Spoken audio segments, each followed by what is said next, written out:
pues quería comentarles que ya se socializó el calendario de exámenes parciales.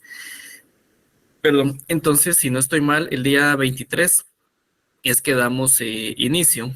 Entonces, básicamente, pues nos quedan a partir de hoy 2 sesiones más previo a nuestro examen de primer parcial. Luego, pues aproximadamente semana y media después, se terminan los parciales y ya iniciaríamos el proceso de las exposiciones. Para el segundo parcial puede ser que más o menos sea el 3 de octubre que iniciemos los segundos parciales. Entonces, posiblemente voy a hacer algunas variaciones en cuanto a la programación que teníamos, porque creo que van a haber algunos grupos que no alcanzaríamos el tiempo como para poder, ¿cómo les pareció? Para poder terminar directamente con esa programación. Ahorita estoy buscando el listado. Se los voy a compartir. ¿Lo logran ver ahorita? Sí, Lick. Sí, muy bien. Básicamente, como les digo aquí en tentativa, tengo que el 3 de octubre sean los exámenes parciales. Si así fuera, por ejemplo, los que están desde el 4 al 6 de octubre, ya no tendrían tiempo de poder pasar, ya que la última actividad que tendríamos sería el 29. Entonces pensaba yo que como los viernes a veces es un poquito pesado el poder recibir clases así como que desde más temprano y terminar un poco más tarde, pensaría que en tentativa tal vez los días miércoles pudiéramos ir corriendo un poco el espacio de las actividades que tengamos y poder, digamos, cada miércoles ir integrando una conferencia más. Entonces, así los viernes no es tan pesado, ¿verdad? Para ustedes que vienen cansados de todo el trajín de la semana. Entonces, es una idea que estoy ahorita, pues, sopesando de poder hacer. Entonces, para que podamos cubrir. Aquí, digamos, nos va a quedar una fecha libre que vamos a correr un poco, pero igual tendríamos que adecuar a 1, 2, 3 grupos todavía para que nos puedan quedar hasta el ínterin del 29. Entonces, tal vez esa sería una de las ideas que quería compartirles para pues los grupos, en este caso, el grupo 9, 15, 13 y 3. Van a ver que se va a cambiar la programación, lógicamente, a todos los demás grupos, pero ellos pues serían los que se les subiría este proceso. Entonces sí quería ahí más o menos contárselos para que si ven variaciones ahorita en el cuadrito, va a ser pues, precisamente por esa situación. Y entonces, pues, esta era la previa que yo les quería comentar, ¿verdad? Tanto de el inicio de los parciales, el tema de los posibles segundos parciales y el tema de la programación que vamos a tener relacionado a las exposiciones para el segundo parcial. Entonces, pues, esto es lo que tenía que comentarles de esta situación.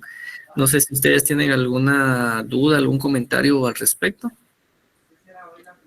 En relación a la nueva programación, pues considero que está bien, Lick. Está bien, gracias, don Domingo. Sí, Ahora Luis. yo tengo una consulta, fíjese, Lick. Ajá, sí, don Domingo. Fíjese, Lick, que precisamente una compañera del grupo me está informando que la cambiaron de sección. En ese sentido, nos quedamos con 14. No sé qué pudiéramos hacer por esa parte, Lick. Sería de enviarme el nuevo listado y entonces ya quitamos a la persona que estaba como extra, ¿verdad? Ya, y se queda el grupo con 14. Va, de acuerdo. Ahora fíjese, Lick, como que estamos adelantando nosotros porque aquí el tiempo apremia, ¿verdad?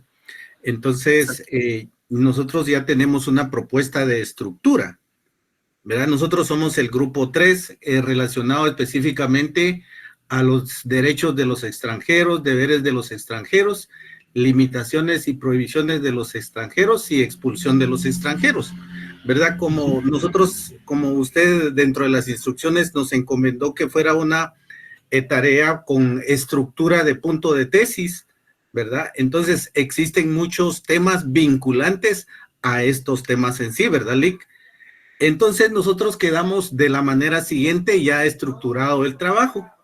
Primero tenemos la carátula, la introducción, los objetivos generales específicos, la metodología, ¿verdad? Luego las técnicas y luego aparece el cuerpo del contenido, que empezamos con el fenómeno migratorio, ¿verdad, Lick? Porque los extranjeros, pues en el momento en que está en determinados países o se mueven de su lugar de origen, pues ya es una migración, ya sea de buena manera o de distinta manera, ¿verdad? Con los migrantes ya conocidos. Y entonces también tenemos causas y consecuencias de la migración, evolución histórica de la migración, el marco jurídico que protegen a los migrantes, convenios internacionales, la legislación. Bueno, esa parte de los convenios internacionales es bien importante también porque Guatemala ha ratificado varios. Y luego también tenemos la legislación nacional, que también está la Constitución y las leyes ordinarias, por ejemplo, la ley de migración. Y luego tenemos las instituciones que apoyan a los migrantes, la situación jurídica de los extranjeros, y ya caemos en los temas específicos, ¿va? Que son los derechos de los extranjeros, deberes de los extranjeros, limitaciones y prohibiciones y la expulsión de los extranjeros. Y al final, pues aparecen las conclusiones y recomendaciones. Muy bien, me parece bastante bien desde el punto de vista que lo expone, porque sí se están apoyando en la legislación guatemalteca y también en temas pues de carácter internacional. Solo hay que buscarle pues siempre ese vínculo relacionado con el derecho internacional privado, pero por todo lo demás me parece muy bien estructurado. Y en lo que sí decía de los objetivos generales, ahí sí difiere un poco, porque objetivo general es uno y específicos pueden ser, digamos, dos o más, ¿verdad? Porque van a ser complementos para el general, ajá. Entonces, solo para hacerle la observación, porque a veces a uno se le pasa esa situación, pero claro, el objetivo general es como el título general de la investigación que ustedes van a realizar. Entonces, correcto, los específicos nos van a permitir a nosotros complementar para temas particulares. Entonces, tal vez esta observación la hago para los demás compañeros que están conectados, porque, digamos, gracias a Dios, pues, don Domingo creo que tiene bastante experiencia, por lo que me denotó ahorita en la exposición breve que me hizo, de la forma en que lo están trabajando. Entonces, pues, lo felicito y los exhorto a que aprovechen esta coyuntura que tiene don Domingo, esta experiencia, para pues poder realizar el trabajo. Y como les digo a los demás compañeros y compañeras, que puedan extraer parte de la idea que comentó don Domingo, para poder ir realizando pues ustedes sus diferentes trabajos. Y parte de lo que yo busco ahorita con este trabajo que ustedes hagan, es que el día de mañana que ustedes ya estén realizando su trabajo de tesis, se van a encontrar con tres situaciones. Cuando ustedes quieran, les van a primero pedir que se les apruebe el punto. Una vez que ustedes ya tienen aprobado el punto, van a tener pues la segunda fase, que va a ser el desarrollo del plan de investigación. Y la tercera parte pues ya va a ser el desarrollo como tal de la tesis.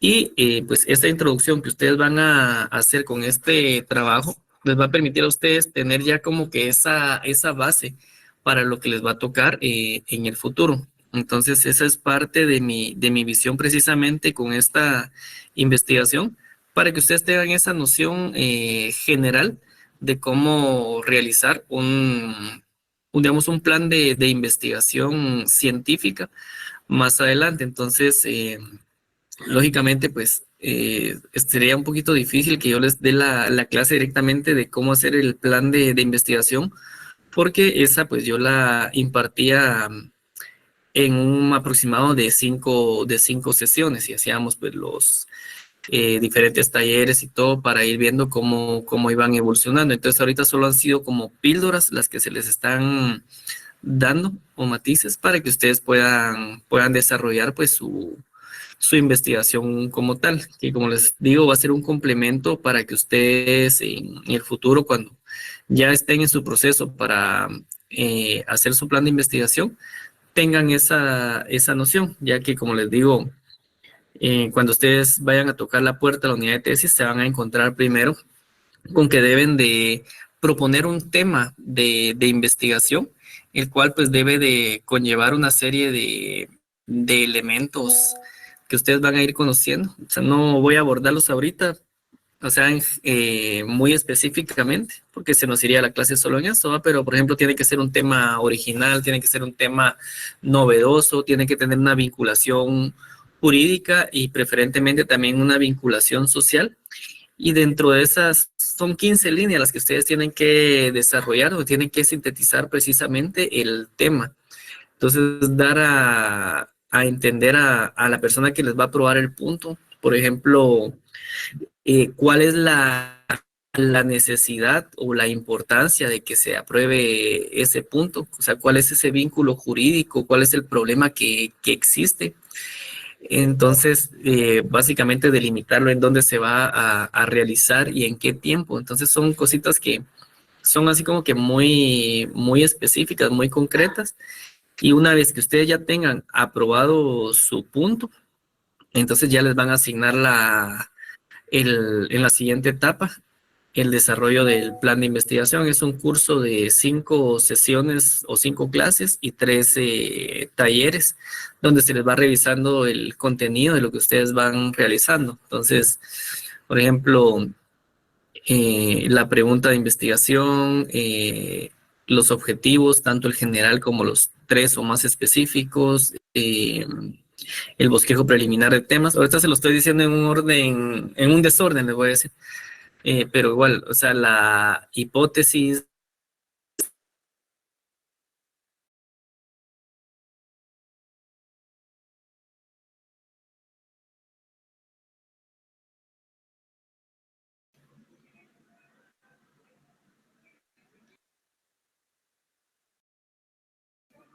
Y mi señal no es la del licenciado, disculpe.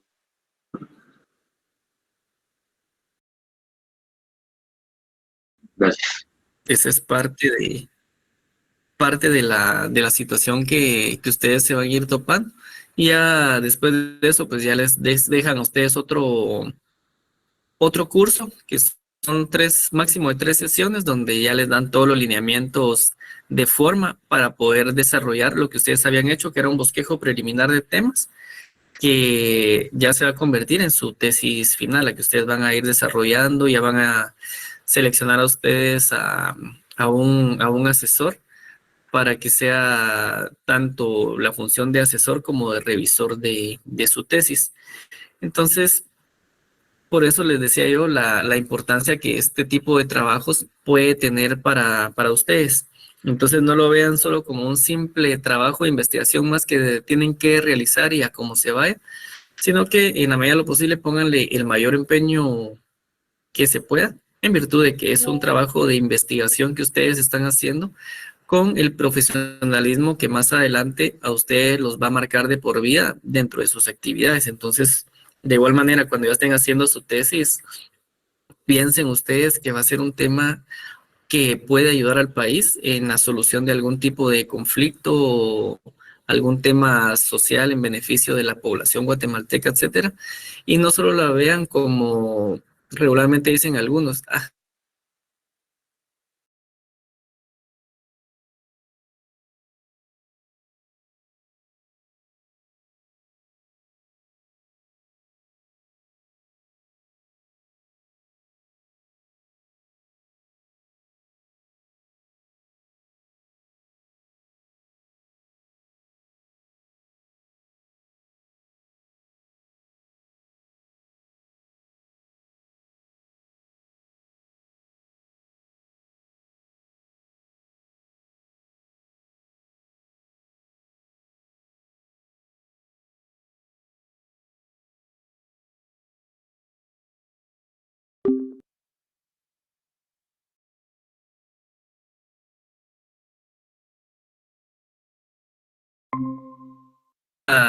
de Albert Einstein relacionado al tema de la relatividad. O sea, hasta el momento de hoy pues sigue siendo un nombre que está en nuestras cabezas y quedó para la posterioridad, aunque sea él ya no esté entre nosotros, pero quedó su legado, quedó sus obras, sus descubrimientos, sus avances en la ciencia. Entonces, para que ustedes tomen esa generalidad, entonces, que puedan esforzarse también dentro de esa investigación, utilizando las diferentes referencias bibliográficas que puedan hacer, no solamente, por ejemplo, un copy-paste, sino que sea algo precisamente relevante, porque como les digo, si más adelante cuando ustedes hagan su tesis de investigación, que no les vaya a pasar como Valdizón, que era un copy-paste, ¿verdad? O que pongan en duda pues el tema de el derecho de autor, el tema del plagio, una cuestión de ese tipo. Entonces ustedes pueden empezar ahorita a sentar precisamente las bases de una buena investigación, de formarse ustedes como futuros profesionales, haciendo pues de la mejor manera posible este tipo de situación. Entonces les dejo yo como que estas pequeñas píldoras ahí en esta situación para que ustedes pues ya la tomen en consideración. Y perdón que creo que Luis Fernando me estaba levantando la mano o era otra persona. Por favor, le dejo el uso de la palabra. Disculpe que me emocionan esos temas. No se preocupe, licenciado, buenas tardes. No, es que Gracias. entré un poco tarde, entonces usted estaba dando unas instrucciones de acuerdo a las exposiciones, ¿verdad? Pero no logré entenderlo bien. No sé si puede volver a repetir, discúlpele. Ya. Pues sí, eran algunas observaciones que habíamos dicho que entre 5:30 y 5:45 íbamos a utilizar el espacio para resolver dudas o pues platicar un poquito. Entonces, comentarles que bueno, el 23, si no estoy mal, es que damos inicio ya a los exámenes parciales. Luego de eso ya iniciamos las exposiciones a partir del 6 de septiembre. Pero posiblemente el 3 de octubre sea el periodo que inicien los segundos parciales. Si así fuera, yo voy a tener que jugar un poco con la programación de estos últimos cuatro grupos. Y la idea sería que los días miércoles poder ir integrando un grupo dentro de toda esta investigación. Entonces, tal vez serían los primeros 3 miércoles que haríamos esta actividad para que pudiéramos meterlos por acá, por ejemplo, por decirles un ejemplo, ¿verdad?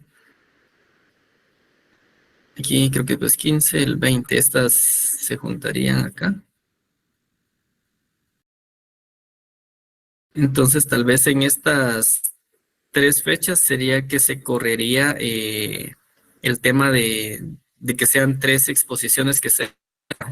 Los dejaríamos que fueran los días miércoles, precisamente para que el viernes no sea muy pesado, porque como les decía, todos estamos cansados del trabajo, el tema del tráfico de por sí se pone más duro, y entonces pues sí es un poquito difícil todo este tema, toda esta situación. Entonces creo que esa va a ser la tónica que vamos a ir utilizando. Entonces ustedes van a ver posiblemente algún cambio dentro de este cuadro, este cronograma de actividades que es preliminar, que vamos a tratar pues ya que para el lunes que pueda quedar establecido ya oficialmente, ¿verdad?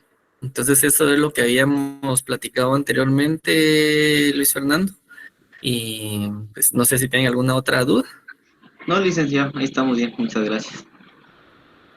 Perfecto. Y lo otro que estábamos hablando del trabajo de investigación, pues son algunas recomendaciones, ¿verdad? Ya ustedes decidirán si las toman en consideración o no. No era un regaño, entonces solamente es ahí para darles pues algunos lineamientos, algunas ideas para cómo pueden ustedes ir realizando su investigación y por qué razón es que estamos haciendo este tipo de situaciones. Entonces, bueno, vamos a iniciar ahí 56 personas conectadas. Me imagino que los demás van camino a la feria ahorita, entonces pues que se la pasen bien por allá. Y vamos a buscar la presentación. Por aquí estamos. 11.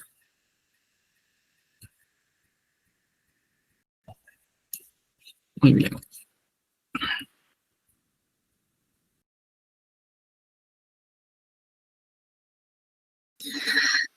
¿Se mira la pantalla? Sí, licenciado. Muy bien.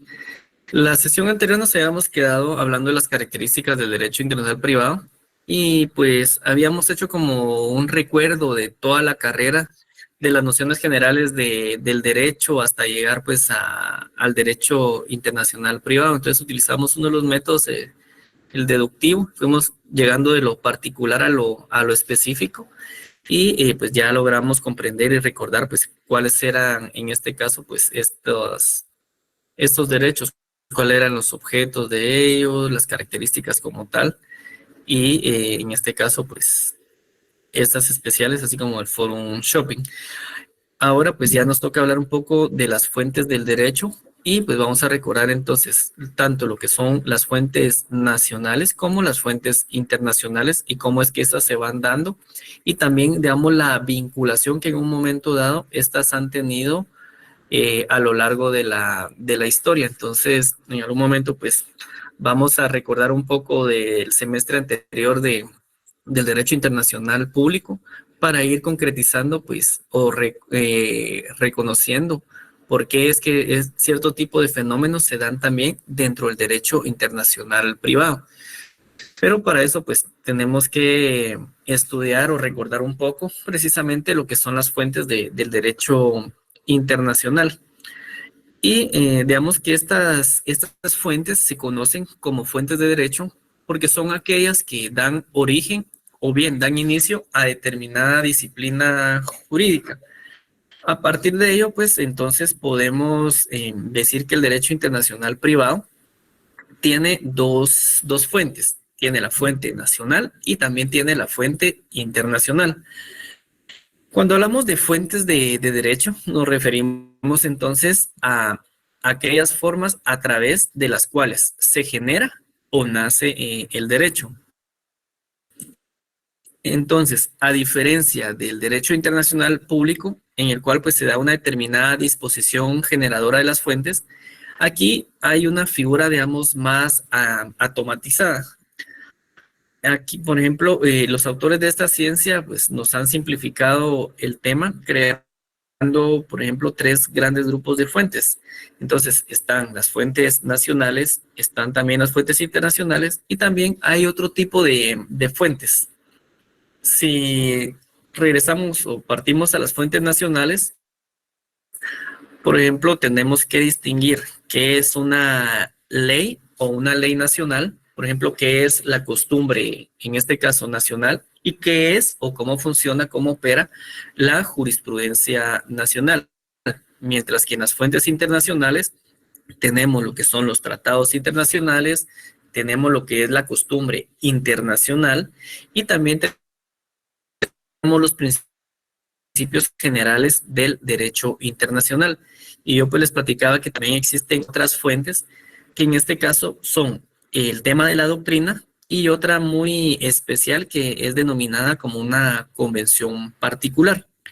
Entonces, para ir comprendiendo, por ejemplo, las fuentes nacionales, qué son o cómo es que éstas aplican. Bueno, las fuentes nacionales van a ser aquellas que cada país va a determinar en una forma válida respecto de todo el ordenamiento interno. Entonces, dentro de estas fuentes nacionales, nosotros vamos a encontrar lo que es la doctrina, lo que es el derecho positivo, lo que es la jurisprudencia también. Y también, por ejemplo, el tema de la costumbre. Si hablamos de la doctrina, básicamente podemos definir entonces, recordando lo que hemos visto en semestres anteriores, que la doctrina es esa contribución que los tratadistas con fundamento indispensable a una obra legislativa plasman y nos dan a nosotros esa idea, ese conocimiento, esa noción, la cual pues nosotros la aplicamos y nos sirve como un complemento. Entonces, cuando hablamos de derecho positivo, recordando la clase, hace 2 clases, más o menos, encontramos que el derecho positivo, pues, tiene diferentes clases de normas, por ejemplo, la norma del conflicto y también la norma material. Cuando hablamos de la norma del conflicto, pues nos vamos a referir a las que están establecidas en la ley de el organismo judicial. Mientras que si hablamos de la norma material, nos referimos, por ejemplo, a los artículos del Código Civil, del Código Procesal Civil, del Código de Comercio, etcétera, ¿sí? Entonces, si vamos comprendiendo esta parte, pues ya nos pasamos un poco al tema de la jurisprudencia, que esta pues ustedes ya la vieron de sobra en derecho constitucional, derecho procesal constitucional, y se recuerdan pues cuántos fallos deben de existir, por ejemplo, por parte de la Corte Suprema de Justicia o cuántos deben de existir por parte de la Corte de Constitucionalidad para que se tome como jurisprudencia. Pero como yo pasé de noche esas clases, no sé si ustedes me ayudan a recordar un poquito. Cuando hablamos de jurisprudencia de la Corte de Suprema de Justicia, ¿cuántos fallos son los que tenían que emitirse para que se tomara como jurisprudencia? 5, licenciado. 5 en el caso de la Corte Suprema de Justicia. Sí, Y en el tema de, gracias María Elena, y en el tema de la Corte de Constitucionalidad, ¿cuántos serían? 3. Muy bien, gracias María Elena. ¿Alguien más que me quiera apoyar o quiera afirmar lo que dijo María Elena? Ahorita creo que todos están recordando ahí en sus apuntes, viendo derecho constitucional, clase tal, aquí está. Entonces, Sí, son 3 contestes, Lick, para la CC. muy bien, gracias, don Domingo. Compañeros, son 69 personas. Quisiera ahí escuchar un par de criterios más, porque casi siempre soy el que hablo, después dicen que lleno mucho la clase de teorías, pero también quiero darles participación a ustedes. Vamos a admitir a meeting not taker. Ahí está. Entonces, un par de personas más que quieran intervenir.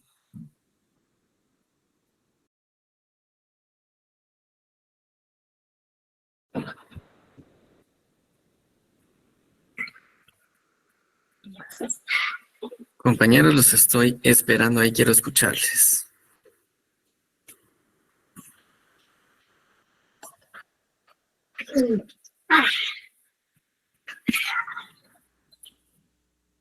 Nick, yo entré ahorita a la clase, pero no sé si está hablando de esos puntos de las fuentes nacionales del derecho internacional privado, la doctrina, el derecho positivo, jurisprudencia y costumbre, uno de los ejemplos para ello. Buenas tardes, Julio. No, ahorita estamos recordando un poquito de la clase de Derecho Constitucional relacionado a la jurisprudencia. Si usted nos puede ayudar a recordar cuántos fallos contestes deben de existir por parte de la Corte de Constitucionalidad para que se tome como jurisprudencia y cuántos de la Corte Suprema de Justicia. Entonces, era lo que estábamos tratando de recordar ahí de esa... Ahorita lo busco, Nick, ahorita lo busco porque yo lo tengo apuntado en mi constitución, dame un segundito.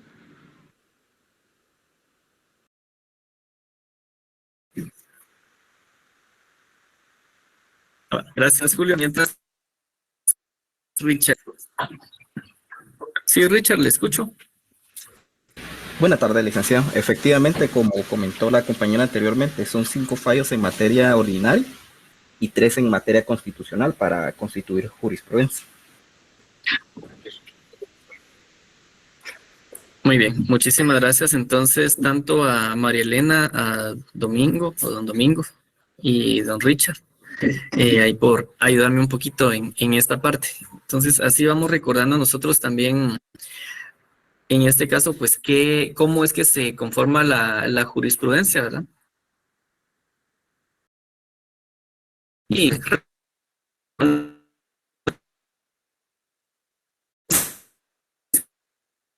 la jurisprudencia, pues, sigue ese mismo esbozo. En este caso, es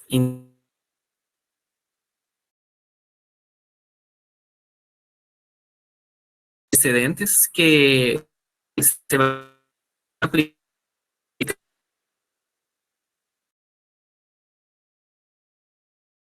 está más, más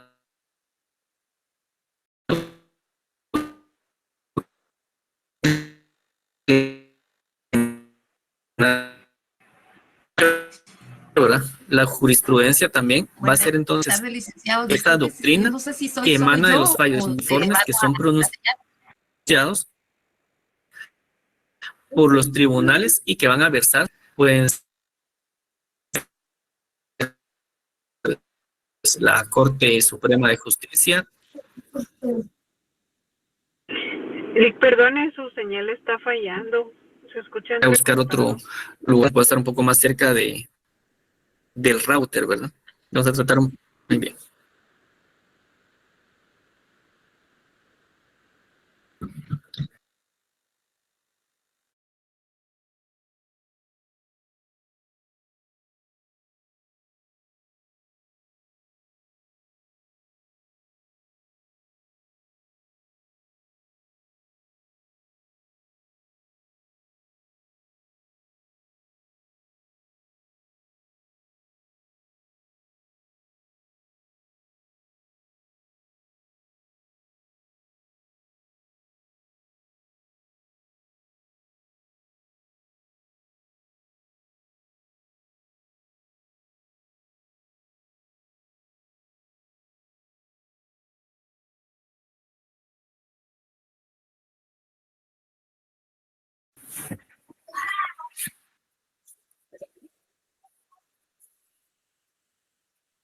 Bueno, ya estoy de regreso, no sé si me escuchan.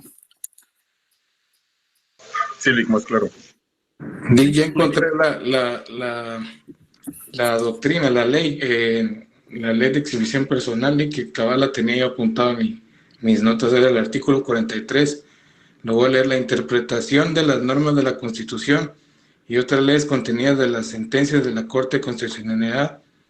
Sienta doctrina legal que debe respetarse a los tribunales al haber tres fallos contestes de la misma Corte. Sin embargo, la Corte de Constitucionalidad no podrá separarse de su propia jurisprudencia, razonando la innovación, la cual no es obligatoria para los otros tribunales, salvo que lleguen a emitirse tres fallos sucesivos, contesten en el mismo sentido. Perfecto, muchísimas gracias, Julio, para complementar ahí este tema o esta interpretación del tema de la jurisprudencia, en este caso, enfocada a lo nacional. Entonces, en materia pues de jurisprudencia nacional, existen diferentes opiniones, tanto en uno como otro sentido, porque veamos que ellos tratan de establecer si es una fuente o no del derecho internacional privado esta jurisprudencia nacional. Entonces, podríamos decir que existen dos posturas. Unos dicen que sí es fuente y otros que no lo es. En posición a los primeros, podríamos decir que estos sostienen que es un derecho marcadamente judicial. Señalan entonces que es aquí donde la labor del juez adquiere una gran importancia porque, digamos, él asume sus objetivos en dos partes. Por un lado, puede ser un creador y por otro, un interpretador. Si hablamos de la función creadora, en este caso, pues es función creadora de la norma jurídica. ¿Sí? Acá nos permite, por ejemplo, integrar lo que son las lagunas legales que, vamos, para este efecto se pueden o se pudieran presentar. Y la segunda labor, básicamente sería la relación o la labor interpretativa que tiene el juez nacional, que no es, digamos, menor cuando existe en este caso un conflicto con una institución administrativa, ¿sí? Entonces, ahí sí que hay organismos que han adquirido un poder de poder interpretar la ley, lo cual pues a veces es erróneo porque la ley solo lo pueden interpretar, por ejemplo, los tribunales de justicia y específicamente pues la Corte de Constitucionalidad. Entonces, esa pues es parte de la función de ellos, ¿verdad? Entonces, por eso es que se dice que de acá se deriva, digamos, un derecho que es marcadamente judicial, por las labores pues que ya mencionamos. Entonces es la labor creativa o creador y también la labor, en este caso pues interpretativa, que los jueces van a hacer al derecho interno o a la situación concreta. Y pues también por otro lado están los que sostienen que no es una fuente, ¿verdad? Que se fundamentan principalmente en que la jurisprudencia en nuestro país no tiene valor. Entonces yo creo que yo soy de la corriente de la primera, ¿verdad? Que la función que tienen tanto los jueces como los magistrados de poder hacer un análisis intelectivo de las diferentes situaciones para aplicar al caso concreto la jurisprudencia que sea aplicable. Entonces yo creo que día a día nosotros, para nuestros casos, yo principalmente me movilizo en el tema del derecho laboral. Entonces sí tomo muy de base las sentencias de la Corte de Constitucionalidad, el tema de la innovación jurisprudencial que se da constantemente.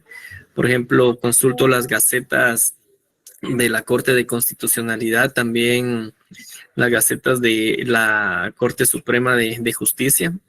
Tal vez ustedes han escuchado hablar de, bueno, hay una página de la norma judicial que se me fue ahorita el nombre. Voy a tratar de recordarme en un ratito, pero Senador, o sea, ellos tienen pues un compilado de los criterios jurisprudenciales que se van generando también en las diferentes áreas del derecho, en derecho penal, en derecho civil, mercantil, en constitucional, inclusive en derecho laboral. Entonces, pues eso es parte de nuestro machetito diario, ¿verdad? En nuestro trabajo. Y pues es parte de lo que ustedes van a ir utilizando. Ahí sé que un ejemplo claro, por ejemplo, ¿qué les puedo decir yo? Si hablamos del derecho del trabajo, sobre el tema de la irrenunciabilidad de derechos del artículo 106, acá pues vamos a encontrar muchos criterios de la Corte de Constitucionalidad que amparan precisamente de que se pueda aplicar este tipo de derecho, este tipo de situación concreta. De igual manera, pues lo vamos a encontrar para diferentes situaciones, por ejemplo, para demostrar que existe una relación laboral, el principio del indubio pro operario, y así sucesivamente en diferentes ámbitos del derecho que ustedes necesiten en cierto momento marcar o diferenciar, pues lo van a ir utilizando precisamente dentro de esas innovaciones jurisprudenciales que se van generando, o bien las que se han ido asentando a través de la historia, ¿verdad? Muchas veces cuando hay un cambio de corte, empieza a existir esa innovación jurisprudencial, porque el derecho también ustedes saben que es un derecho cambiante, que no siempre va a estar funcionando en el mismo sentido. Entonces también existe a veces conflicto entre las normas de los criterios jurisprudenciales, porque hay fallos contestes que dicen que, por ejemplo, un renglón 029 no puede ser catalogado como trabajador o trabajador del Estado o servidor público, mientras que otras corrientes pues dicen lo contrario. Entonces, hay criterios, por ejemplo, en el tema de las costas procesales y judiciales, que cuando el Estado actúa o litiga de buena fe, entonces que no es aplicable el tema de las costas procesales, y hay pues sentencias y hay jurisprudencia de la misma corte en la que dice que no obstante, por ejemplo, actúen de buena fe, al final pues no es cierto, ¿verdad? Porque la parte actora tuvo que acudir a un órgano jurisdiccional para que se pudiera dilucidar la situación, donde se encontraba claramente pues desprotegido ante esa situación. Entonces, si se declaró con lugar la relación laboral, por decirles un ejemplo, eso dio como indicio pues de que sí le asistía la razón a la parte actora, y por ende tuvo que apoyarse tanto del órgano, en este caso el tribunal, así como de la asistencia jurídica que en este caso pues le dio el abogado patrocinante, para asistirlo en las diferentes etapas del proceso, ¿verdad? Tanto en primera instancia como en segunda instancia, si hubo apelación, si hubo rectificación o si se fueron inclusive a la vía del amparo. Entonces son situaciones pues que se van dando pues dentro de esta situación. Entonces tal vez por eso me apoyo yo más por la primera, en este caso pues la primera labor, ¿verdad? Sobre el tema de la creación y la interpretación. Bueno. ¿Estamos bien hasta este momento?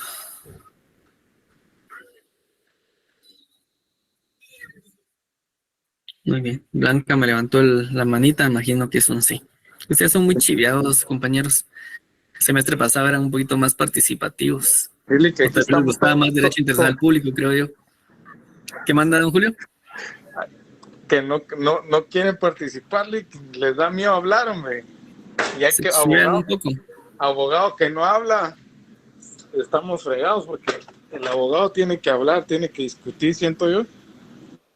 Sí, como dice Eduardo Couter, ¿verdad? El abogado que no estudia es cada día menos abogado. Entonces, a nosotros nos da ahorita, digamos, en la tecnología el beneficio de poder tener estas plataformas y poder expresarnos, poder ser más autodidactas, y por lo mismo es que se les coayuda, ¿verdad? Que ustedes participen. Yo les decía al inicio de las sesiones, ¿verdad? Que me gustaría que ustedes sean más participativos, entonces que a veces pues puedan exponer sus puntos de vista, sus comentarios o sus experiencias. Pues sigo ahí, sigue instándolos a que puedan en el futuro pues ir participando, ¿verdad? Ir aportando su granito de arena para que ustedes pierdan el miedo, porque aquí somos estudiantes, entonces todas y todos estamos aprendiendo. Si en caso pues cometemos algo que consideremos como un error, pues no importa, porque entre todos nos ayudamos y enderezamos la plana y salimos adelante. Caso contrario va a ser, por ejemplo, ya cuando ustedes estén en su privado o cuando estén en defensa de su cliente, de su patrocinado, porque ahí sí ya no hay vuelta de hoja, ¿verdad? Ahí o hablan o no hablan, o lo salvan o lo meten preso, o ganan el caso o lo pierden, así de sencillo, ¿verdad? Y entonces no solamente nos vayamos de que se gane o se pierda, de todos modos se cobra, ¿verdad? Sino que al contrario, que seamos dirigentes y objetivos, y que por eso mismo, acá estamos haciendo la escuela, acá es donde ustedes pueden practicar, donde ustedes tienen que hablar, quitarse el miedo. Y por eso es que lo siento yo, por ejemplo, si alguien va a hablar, encienda su cámara, ¿verdad? Que no le dé vergüenza que lo miren, porque es preferible que ustedes tengan una duda o hagan una pregunta. Muchas veces dicen, es que son preguntas tontas. No, preguntas tontas no hay. O sea, es una duda que alguien tiene, y qué mejor que si en su momento tal vez no la planteó de la forma correcta, pues esta experiencia le va a hacer a usted reformular la pregunta en un momento dado y pues ya hacer la objetiva. Porque otra vez les voy a poner el caso del ejemplo del derecho laboral. Uno de los tips va a ser qué es lo que ustedes van a pedir y cómo lo van a pedir. Porque si no existe congruencia entre lo que ustedes están diciendo dentro de su escrito y lo que están pidiendo al final, entonces el juez no va a tener esa función de poder extralimitarse, digamos, en sus funciones, ¿va? Él va a resolver conforme a derecho, conforme a lo pedido. Entonces, si ustedes no le dicen qué es lo que están pidiendo, porque la exposición puede ser muy bonita y todo, pero si al final dicen, mire, quiero que me paguen mis prestaciones, ok, pero si, por ejemplo, no pidieron que se declare la relación laboral o la simulación, entonces el juez no puede, digamos, emitir su fallo apegado a algo que no le solicitaron. Entonces, si él no pide que se haga la declaración de la existencia de la relación laboral, entonces él no puede decir que se declare con lugar todos los demás derechos que se le pidió, porque si no se puede declarar que es un trabajador del Estado, por ejemplo, entonces no le asisten los demás derechos, no se puede aplicar el derecho de igualdad, porque no es un trabajador del Estado. Entonces, si desde un inicio ustedes dicen, mire, quiero que se declare la relación laboral, porque ya quedó probado en las constancias procesales, en los medios de prueba, en los documentos o en la declaración judicial, etcétera. Entonces ya puedo pedir yo que se equipare, ¿va? Que se haga esa aplicación del artículo 106 constitucional, etcétera. Entonces ya puedo pedir que me paguen mis vacaciones, mi aguinaldo, mi bono 14, si hay un pacto colectivo, los beneficios que tenga ese pacto, etcétera. Entonces, para que más o menos tengamos esa idea, ¿verdad? De por qué es importante y necesario, pues, que ustedes puedan aportar sus puntos de vista. Alguien me levantaba la mano por acá, pero ya no me aparece. Juan Francisco, ¿qué manda?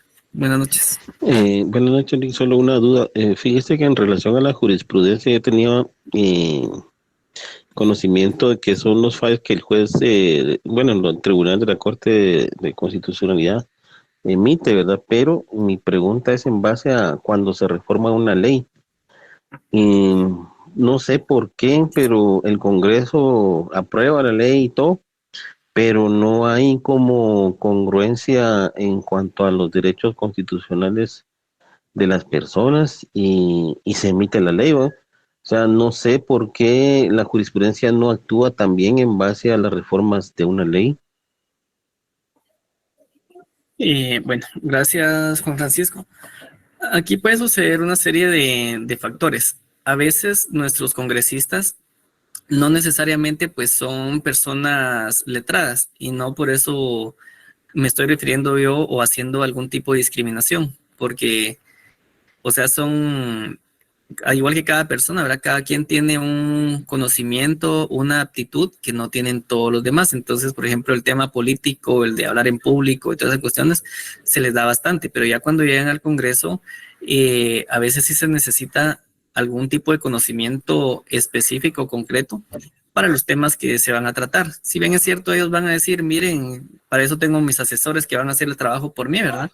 Y esa va a ser parte de la función que nosotros vamos a tener cuando estemos como asesores jurídicos en el Congreso de la República. Entonces, a veces nos toca ser todólogos en todo ese proceso, ¿verdad? Y debe de analizarse pues cada una de las situaciones que se nos están haciendo de conocimiento. Porque, por ejemplo, puede ser un tema que está enfocado a salud, que puede estar enfocado a educación o a cualquiera de las aristas que se relacionen, por ejemplo, a los problemas sociales. Pero puede ser, por ejemplo, en materia de salud, de que se emita una ley que al final pueda ser, no sea inclusiva, por ejemplo, ¿verdad? Que digan, ahí sí que me voy a meter a un montón de temas ahorita, pero que se le deniegue, por ejemplo, la asistencia técnica o médica a personas que sean del grupo LGTBIQ o personas que tengan VIH o cualquier tipo de situación. Entonces, si el asesor jurídico no conoce temas previos relacionados a los derechos humanos, al derecho a la salud, al derecho a la vida, a la no discriminación, ahí sí que también a los tratados y convenios internacionales, el Pacto de San José, la Declaración Universal de Derechos Humanos, etcétera.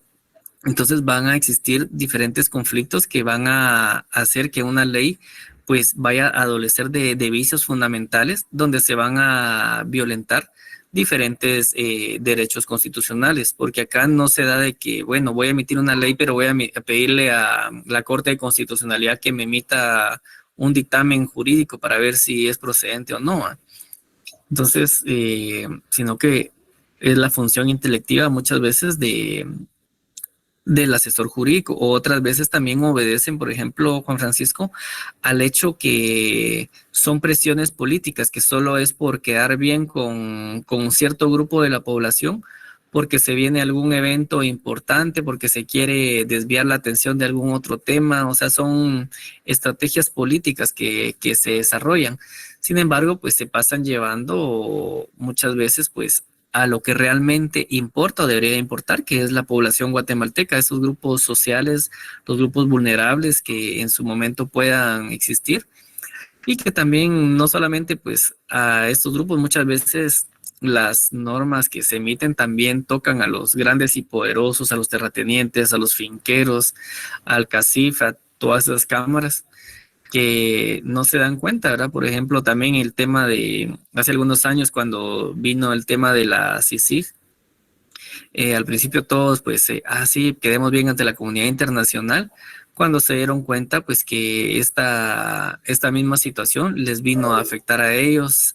Prueba de ello, pues, fue que el presidente y la vicepresidenta de ese tiempo, pues, resultaron en la cárcel, ¿verdad? Por diferentes situaciones y existió mucha persecución a muchos políticos que luego de darse cuenta de lo que habían hecho, pues decidieron expulsarla para ya no seguir siendo objeto, en este caso, de persecución por los actos que hayan cometido o que no hayan cometido. Yo creo más que sí los cometieron, pero ahí sí que quien tenía la orden, en este caso, o la función de poder juzgar, es el Ministerio Público, que ya entre un cambio de una administración y otra, posiblemente se haya desviado la objetividad o la imparcialidad, o puede ser que igual pues solo sea para como una justicia selectiva, ¿verdad? Solo a ciertos casos en concreto, pero pues a veces se marcan precedentes de un antes y después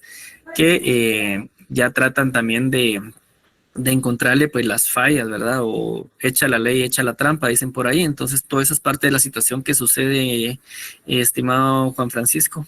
Entonces, no sé si con esto más o menos le disipo un poco la duda. Bastante, Nick, con eso el tema de los favoritismos, ¿verdad? Exacto. Está bien, Juan Francisco, muchas gracias. Entonces, no sé si hay alguna otra duda, si no, pues seguimos para no atrasarnos tanto. Bueno, vamos a hablar también un poco de lo que es la costumbre. Ahí estamos. ¿Sí? Jurisprudencia, derecho positivo y vamos a hablar de la costumbre. Cuando nos referimos nosotros al tema de la costumbre, pues vamos a recordar un poco también de tanto el derecho constitucional, del derecho de los pueblos indígenas o de los pueblos originarios, que son parte de las fuentes del ordenamiento jurídico nacional. Aquí pues podemos encontrar bastantes definiciones, ¿verdad? Pero todo esto pues nace no solamente acá en Guatemala, sino del derecho que ha sido impuesto a Guatemala a través de los siglos, a través de las conquistas españolas, de las diferentes corrientes europeas que han existido, ¿verdad? Y pues la concepción dominante básicamente es el origen romano-germánico, que nosotros pues podemos tomar como una referencia a que la costumbre es entonces una repetición de una determinada conducta, que en este caso es realizada por la generalidad de los miembros de un grupo social de una manera reiterada o bien de una manera constante y uniforme. Y pues en este caso, pues con una convicción que va a ser el poder cumplir un imperativo jurídico. Sí, este pues también va a tener sus diferentes elementos. En este caso, pues existe un material y también existe un elemento que puede ser, digamos, el espiritual o el psicológico, ¿verdad? Si lo vemos desde el punto de vista, perdón, del elemento material, este pues va a ser el que va a coincidir con una serie de elementos que tienen que dar, digamos, materialmente para que se dé una costumbre. Por ejemplo, si hay un conjunto de actos reiterados que son de general aplicación y son uniformes, que se van dando en algún sector del territorio de la República de Guatemala, entonces si esto se da durante un largo lapso de tiempo, y a su vez, pues acá es donde se va como que dando ese elemento material, que es muy parecido, por ejemplo, al tema de la jurisprudencia, solamente que en la jurisprudencia quienes van sentando ese precedente son los jueces, son los magistrados, a través de sus sentencias o a través de sus autos, de sus fallos constitucionales. Mientras que en este caso, pues en el tema de la costumbre, se va dando directamente dentro de los pueblos. Entonces, es diferente la cosmovisión maya, por ejemplo, los 48 cantones, los del altiplano guatemalteco, pues aplican sus propios castigos, sus propias formas de gobierno en muchas oportunidades, mientras que es diferente, por ejemplo, en Zacapa o en parte del oriente del país, que no existe pues este tipo de cosmovisión, entonces el tipo de costumbre pues allá es diferente, ¿verdad? Y no tanto decir, allá se da de que el sol nace cuadrado, pero lo redondean a balazos, por ejemplo, ¿no? Sino que sí se debe de respetar básicamente pues esas conductas que se van dando, porque tienen que ser, como les digo, de una aplicación general y uniforme, ¿verdad? Que sean repetitivas, pero que realmente pues sea aceptado por la gente del lugar donde se dan como prácticas válidas para que sean parte de esta costumbre como tal. Y pues también tenemos, como les decía, también otro elemento que es el psicológico o el espiritual. Y este pues también se va dando dentro de esa convicción que se tiene de que esa regla se obedece porque es una norma de derecho. Entonces, por ejemplo, la Corte Internacional de Justicia, no sé si se recordarán que hablamos un poco de esta el semestre anterior. Ella pues básicamente ha ratificado que esos dos elementos son los que deben de convivir entre una costumbre. Entonces, ellos son como que de la visión que la norma del trato social solo contiene el elemento material, pero la costumbre como tal va a responder a un imperativo jurídico, que en este caso es la opinio juris. Esa también la vimos el semestre pasado. Y es así, pues entonces que no cabe duda que en este caso, pues la costumbre es una fuente del derecho, tanto nacional como internacional. En este caso, es una fuente del derecho internacional privado. Y digamos que va a adquirir su importancia cuando de su base, pues han nacido principios importantes, ¿verdad? Que han tenido esa relevancia o esa importancia para poder suplir los vacíos legales o bien los conflictos de normas que se van a presentar.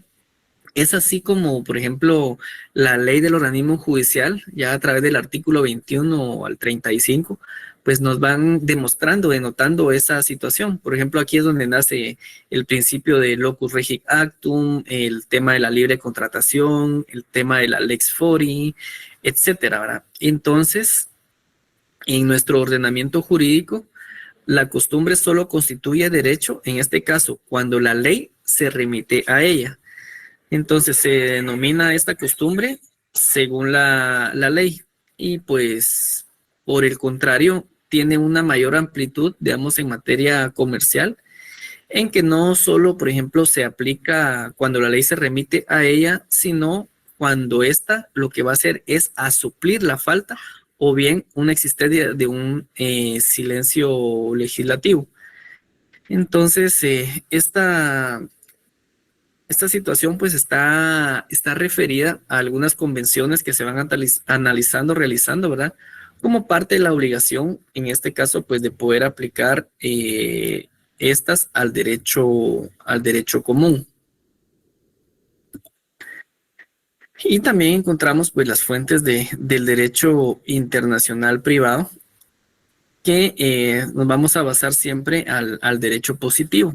Dentro de esto, pues vamos a encontrar primero pues que existe una legislación uniforme. O sea, aquí ya nos cambiamos de la legislación guatemalteca y nos trasladamos al plano internacional, fuera de las fronteras, ¿sí? Y el principio, pues el primero va a ser el de la legislación uniforme, donde vamos a tener nosotros en consideración que son las leyes internacionales uniformes que están emitidas por organismos, en este caso, internacionales. ¿Por qué decimos que son uniformes? Porque son reconocidas por los diferentes estados. Entonces, esto va a ser a través de los tratados o a través de las convenciones, ¿sí? Y, por ejemplo, si hablamos de los tratados, recordemos que es un tratado. Ya lo vimos en el semestre anterior, pero como a mí se me olvidó un poquito el semestre, qué es lo que habíamos hablado, tal vez ustedes me recuerdan un poquito en sus palabras, sin una versión tan doctrinaria, que es un tratado, pero un tratado internacional. Tal vez me ayudan un poquito ahí los que no han participado.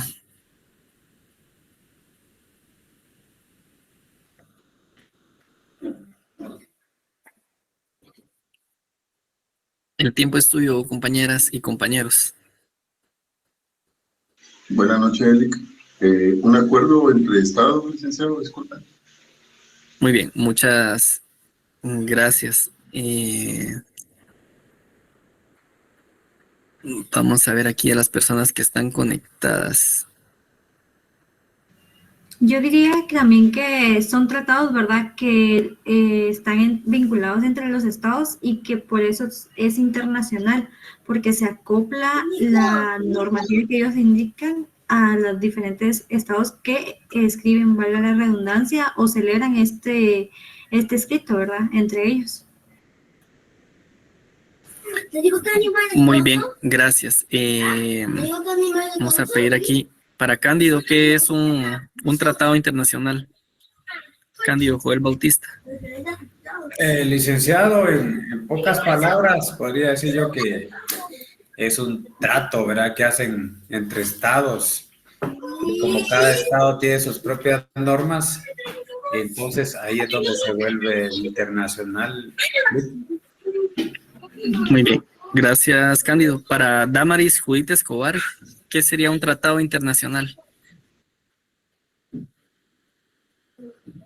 Buenas noches, buenas noches, compañeros. Un tratado internacional prácticamente son los acuerdos que se establecen para regular las normas entre estados partes. Bien, gracias, Damaris. Para Edgar Enrique Hernández, ¿qué serían los tratados internacionales? Buenas noches, licenciado. Para mí sería como que un acuerdo que llegan dos países y esos acuerdos solo están después de las fronteras, o sea, ya no entraría dentro del país. Sí, más o menos eso entiendo que. Gracias, Edgar. Yo creo que me va a tocar a veces agarrarlos así al azar de los que estén conectados para que vayamos perdiendo ese miedo y así seamos más participativos. Aquí me había levantado la mano una compañera y se me perdió. Yo creo que era Delia. Sí, buenas noches, licenciado. Para mí un tratado es un instrumento jurídico internacional donde los países asumen obligaciones o sea, obligaciones y derechos internacionales. Muy bien, muchas gracias. Y por aquí nos escribió Jacqueline, pero anímense a hablar, chicos. Dice Jacqueline, LIC para mí son documentos de carácter jurídico que firman o aceptan varios estados para su cumplimiento, legislando derechos y obligaciones. La aplicación no me deja usar el micrófono, disculpe. Está bien, gracias. Edwin dice que es una norma jurídica que en este caso es vinculante y obligatoria entre estados. Entonces aquí me están haciendo la observación que no tienen audio. Vamos a dejarle la última palabra a Juan Francisco. Buenas noches, fíjese que solo tenía una duda. Por ejemplo, Estados Unidos tiene un tratado de por ejemplo, respetar la vida, por ejemplo, ¿verdad? Pero ellos aplican la pena de muerte.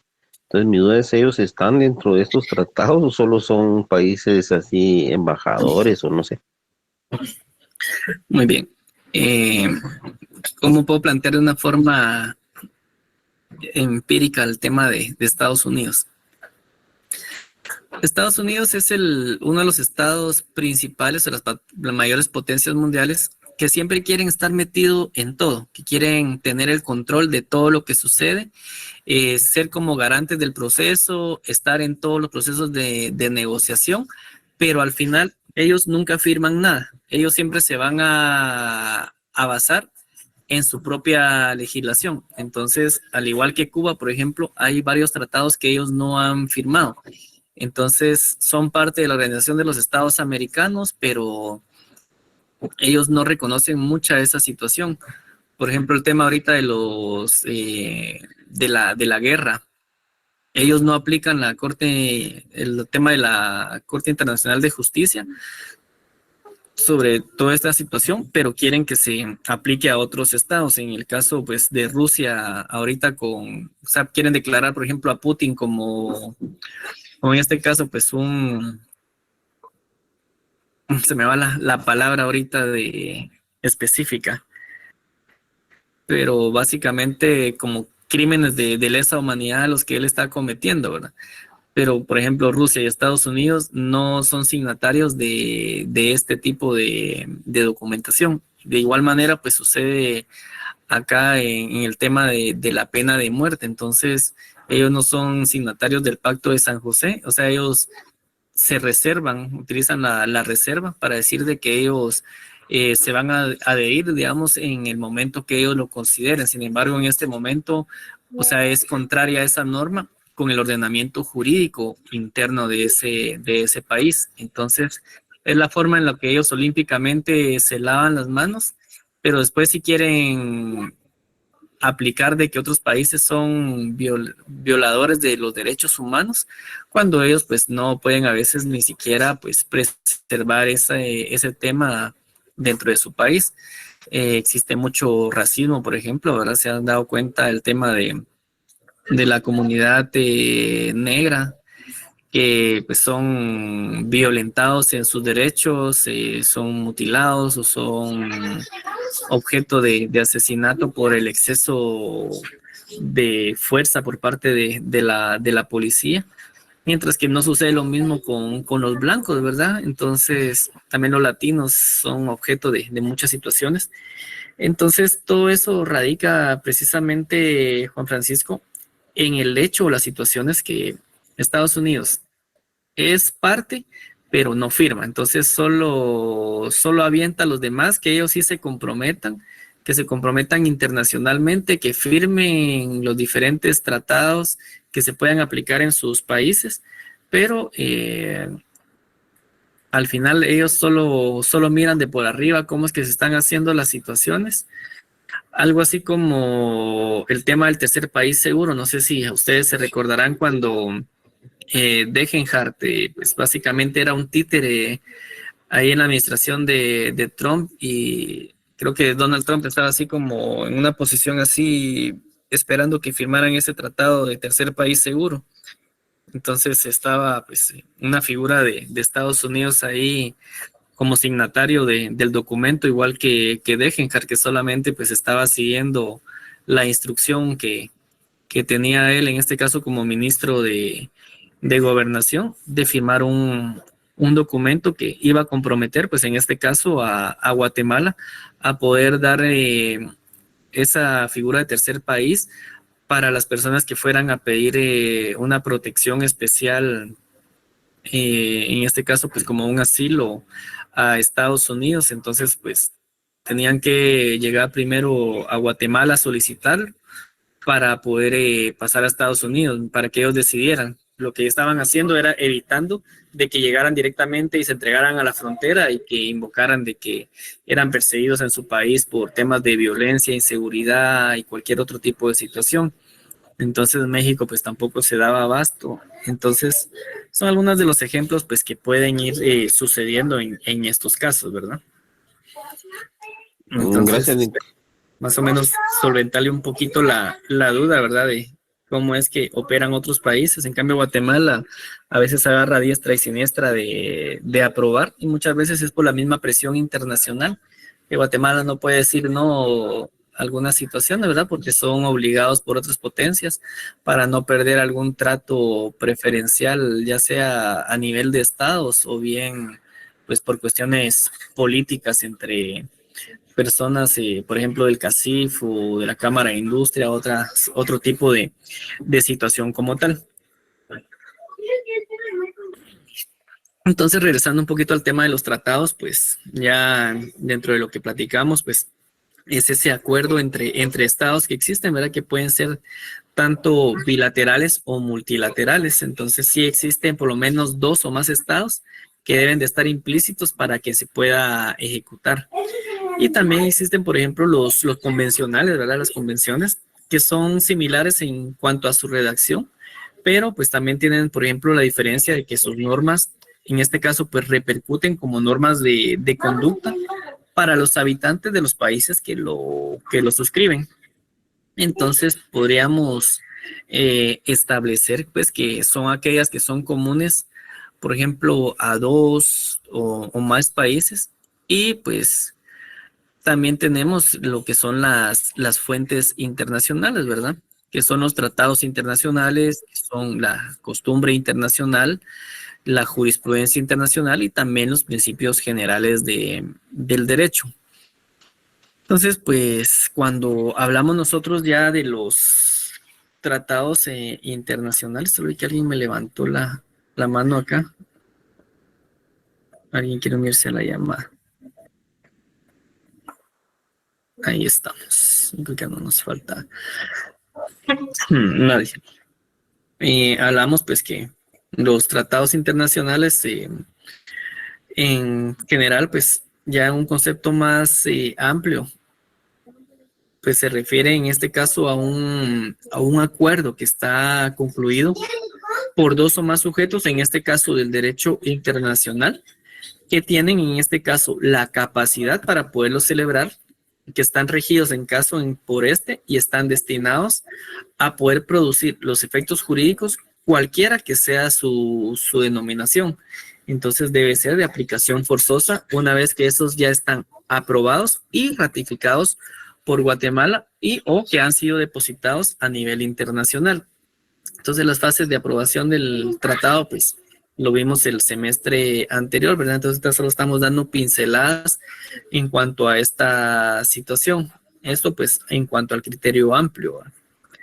Ahora pues si lo vemos como un concepto más restringido, pues veamos que este se va a diferenciar que es un acuerdo que se celebra entre estados, en el caso de los tratados internacionales, pero la importancia en este caso de los tratados dentro del derecho internacional privado va a repercutir en que su rol va a ser de pasar por uniformar lo que son las diversas soluciones a los conflictos de leyes que se puedan ir suscitando. En este caso van a buscar, por ejemplo, armonizar los diferentes criterios a efecto que se puedan introducir, digamos, elementos modernizadores a las legislaciones internas en distintas materias que estén reguladas por ellas. Entonces, es una como especie de innovación jurisprudencial, si lo quieren ver así, lo que va a generar en este caso, pues, estos diferentes tratados que se vayan implementando en diferentes países, ¿verdad? Entonces, desde que Guatemala lo acepta y lo ratifica, pues ya tiene una obligación internacional de poderlo poner en práctica y pues ya tiene que analizar si en su momento es o no contrario a las normas del derecho guatemalteco, si no, pues ya se vuelve parte del conflicto del derecho internacional privado para poder establecer cuál es la norma que debe de aplicar al caso concreto. Entonces, pues tratados internacionales los hay de diversa índole, ¿verdad? Hay jurídicos, hay políticos, hay administrativos, hay económicos o de tipo social. Por ejemplo, los jurídicos, pues son los que están comprendidos dentro de aquellos tratados, por ejemplo, de arbitraje, de ejecución de sentencias extranjeras, de lo que son los exhortos, de lo que son las legalizaciones, etcétera, ¿verdad? Si lo vemos como los políticos, acá se incluyen, por ejemplo, lo que son los tratados de paz, los tratados de amistad, de alianzas, de límites, también el tema del asilo, etcétera.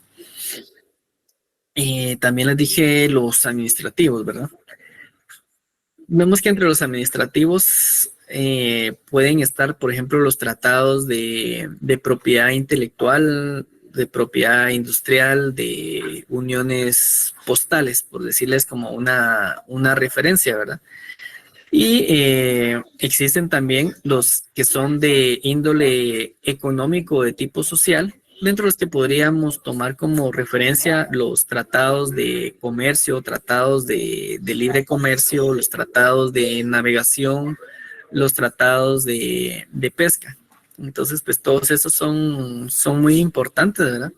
Y también el tema de la jurisdicción, pues es muy muy importante. ¿Se recuerdan el semestre pasado cuando hablábamos del derecho marítimo? Hablábamos de la plataforma continental, del tema de las aguas internacionales. Entonces, el tema de la pesca, pues, ustedes saben hasta dónde se puede llegar para no entrar en un conflicto o una jurisdicción internacional, donde otro país pues pueda haber también violentada su soberanía, entre otros de los temas, ¿verdad? Entonces, pues es bien importante que vayamos recordando nosotros todo este tipo de situación, porque esto, pues, como les decía yo al inicio de la clase, va a estar amarrado a cierta parte, pues, de la historia del derecho internacional privado. En este caso, pues, si nos basamos nosotros ya al derecho internacional contemporáneo, dejamos atrás, por ejemplo, lo que fue la Primera y la Segunda Guerra Mundial, lo que fue la fallida Sociedad de Naciones, que se recuerdan que también lo vimos. Y aquí pues ya se crean o se da pauta al nacimiento de la Organización de las Naciones Unidas. Se recuerdan pues que esta organización pues pretendió en este caso pues constituir un foro universal y aparentemente democrático, ¿verdad? Donde se encontraban representados pues los diferentes estados. Entonces, si ustedes se van a revisar un poco, recordar un poco de la Carta de las Naciones Unidas, pues ellos en su artículo, en sus primeros 2 artículos, pues definen lo que es o la visión o la base ideológica que va a propiciar pues los cambios que se van a ir dando dentro del seno de todos los estados que son parte, ¿verdad? Pero para eso esa carta constitutiva lo que hace es sentar los principios de la cooperación internacional dentro de todos los estados para supuestamente el mantenimiento tanto de la paz, de la seguridad internacional. Ellos pues también reafirman el principio de la igualdad soberana y jurídica de los estados, que son materias que no son, digamos, parte de ignorar por parte del derecho internacional privado, porque muchas veces creemos que todo eso solo parte del derecho internacional público, pero no. O sea, el derecho internacional privado también es importante y forma parte dentro de todo ese tema de la igualdad, de la soberanía que tienen los estados, esa soberanía jurídica, ¿verdad? O esa igualdad que también existe y por lo mismo prohíbe el uso de la fuerza, de la amenaza en el tema de las relaciones internacionales, es decir, que no debería existir ningún tipo de coacción. Esto pues solamente en la teoría, en la práctica creo que ya sabemos cómo es que se va dando toda esta situación. Entonces, a partir de la década de los 60, ¿verdad? La Carta de la ONU pues vino a modificar el derecho internacional, no solo el público, sino también el privado, ¿verdad? Porque aquí pues nace una gran cantidad de estados, pues se genera pues esa independencia y aquí pues, por ejemplo, se dio mucho esa situación de un sistema heterogéneo, ¿verdad? De lucha de poderes entre lo que fue los Estados Unidos de Norteamérica y también lo que fue la Unión Soviética, la URSS, o lo que ahora conocemos como Rusia, ¿verdad? Y los diferentes estados que se fueron disgregando posteriormente. Porque esto pues dio paso a lo que es el derecho internacional privado en el siglo XXI. En este contexto, pues tal vez podemos recordar un poquito el tema de las Torres Gemelas, no sé si se recuerdan ustedes, ¿verdad? Los atentados que se dieron en el 2001, el 11 de septiembre, 2002, perdón. Bueno, 2001, 2002, creo que entre ese ínterin fue. En este caso, pues por la controversia que se generó por las políticas de administración de Estados Unidos. En este caso, pues en materia de restricción de derechos que fueron reconocidos por diferentes tratados internacionales, en este caso, pues eran en cuanto a la lucha del terrorismo, ¿verdad? Acá, pues se dio o podemos citar, por ejemplo, el caso particular de los presos de Guantánamo, también el vuelo de los denominados vuelos de la CIA, ¿verdad? Lo que fue la comunidad internacional, que pues se ha podido avanzar en el desarrollo a través de todas estas situaciones de nuevos derechos universales, como el derecho, por ejemplo, de toda persona no ser, por ejemplo, objeto de una desaparición forzada, Esto, por ejemplo, según la Convención Internacional para la Protección de todas las personas contra las desapariciones forzadas. Esta, por ejemplo, fue firmada en París en el año 2007, es decir, 4 o 5 años después de que sucediera el tema de los atentados en Estados Unidos o los supuestos atentados. Entonces esto dio nacimiento pues a nuevas convenciones internacionales. Entonces, por ejemplo, está esa disponibilidad de nuevos organismos, como era lo que hablábamos inicialmente en la clase, el tema de la Corte Penal Internacional, que si bien es cierto, fue constituida por un tratado, que en este caso fue el Tratado de Roma, allá por el año de 1995-98. Esta pues no formó su tribunal de magistrados sino hasta el año 2003, es decir, pues ya posterior al tema de los atentados de las Torres Gemelas. Entonces, pues a este derecho pues se le pueden sumar diferentes situaciones que actualmente se presentan ya dentro del mundo globalizado, ¿verdad? Y pues les toco este tema porque, digamos, de acá surge la naturaleza dentro de todo este proceso, esos mecanismos de fuerzas que se fueron dando entre los estados. Permítanme un momentito.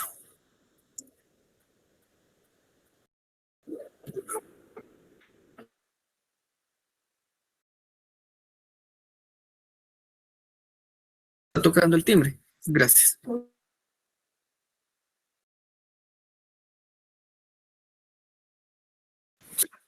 Perdón, es que tuve una situación por acá.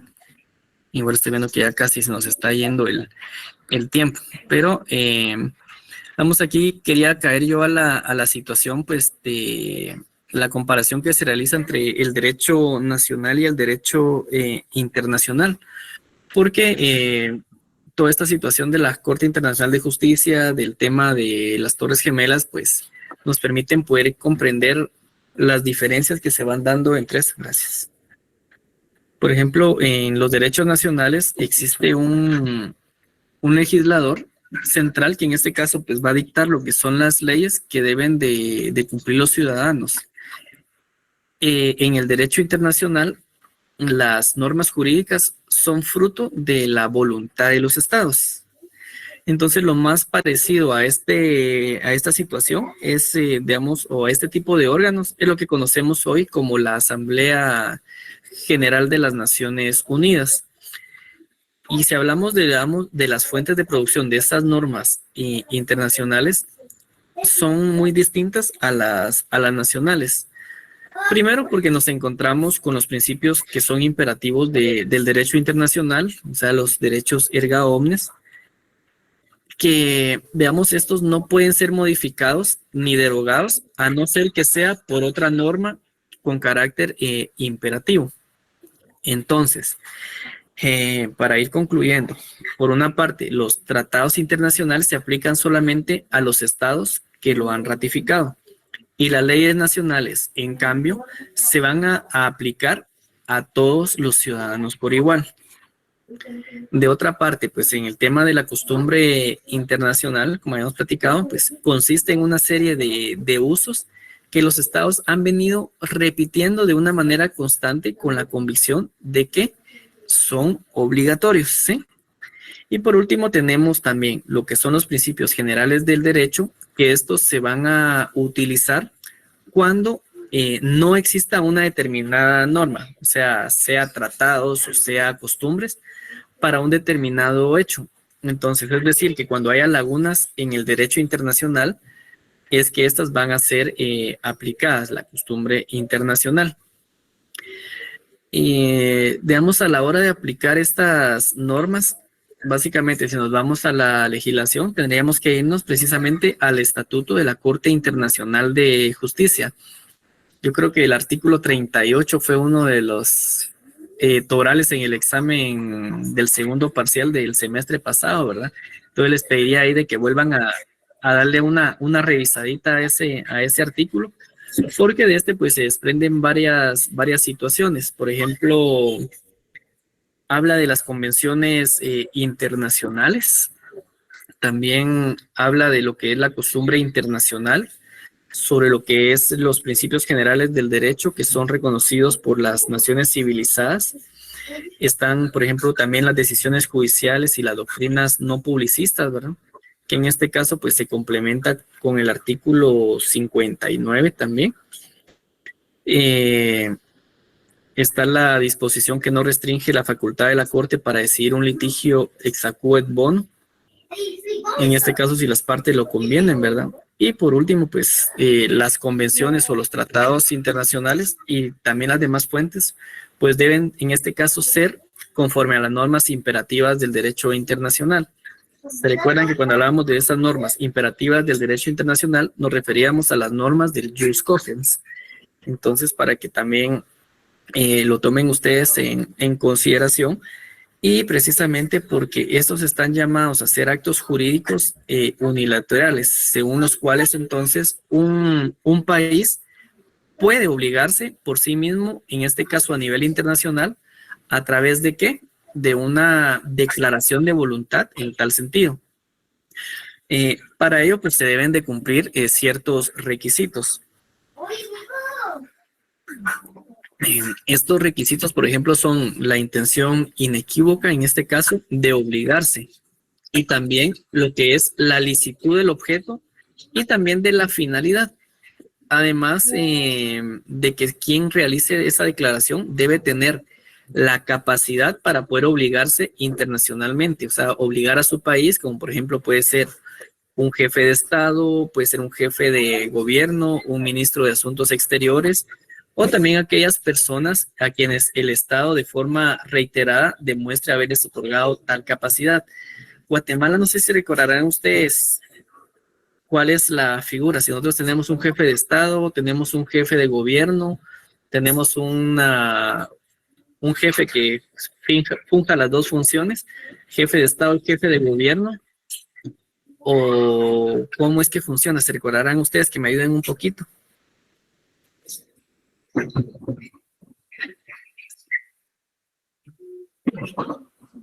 Yo creo que ya se pasaron al otro curso. Yo creo que es el mismo presidente de la República. Es un jefe de Estado. Jefe de Estado. Muy bien. Entonces, si no, pues nos va a tocar ahí recuperar otra vez la memoria ahí a través de la Constitución Política de la República entre las funciones que tiene el presidente de la República de Estado, que así como es jefe del Estado como tal, o jefe del gobierno, pues también funge las funciones como del jefe de los altos mandos castrenses, ¿verdad? Entonces se convierte como que en esa doble función. Entonces, yo creo que ya estamos sobre la hora. Entonces, pues ya es poquito lo que nos falta, solo un par de minutos les voy a robar ahí para recordar del tema de la costumbre internacional, que básicamente pues va a ser esa práctica que aceptan los estados como una regla de derecho, que en este caso pues yo quisiera que ustedes se puedan apoyar un poco en la ley del organismo judicial, precisamente porque se desprenden los principios de que los bienes se van a regir por la ley del lugar donde están ubicados, o que los actos, por ejemplo, se rigen por la ley del lugar donde han sido celebrados, o por la ley también de la autonomía de la voluntad. Entonces, véanse el artículo 26 y el 28, ¿verdad? Para que ustedes vayan amarrando esta situación como tal. Y si pueden apuntar por ahí también, me gustaría que pudieran consultar el Código Civil y vean, pues, en el tema de las obligaciones provenientes de los hechos lícitos sin contrato, ¿verdad? Por ejemplo, el artículo 1605 al 1644. Y también si están apuntando por ahí, véanse el artículo 1517 y al 1519 relacionado a las obligaciones provenientes de los contratos, para que ustedes vayan amarrando esta situación. Entonces creo que con esto finalizaríamos la sesión de este viernes y pues ya nos reuniríamos para el día miércoles para ya no atrasarles ahorita en la siguiente clase. Y pues fue un gusto saludarles y pues nos reunimos el día miércoles entre 5:30 y 6 menos cuarto. Muchísimas gracias, que descansen y gracias ahí por las manitas y los aplausos. Buenas noches, Rick. Buenas noches, licenciado.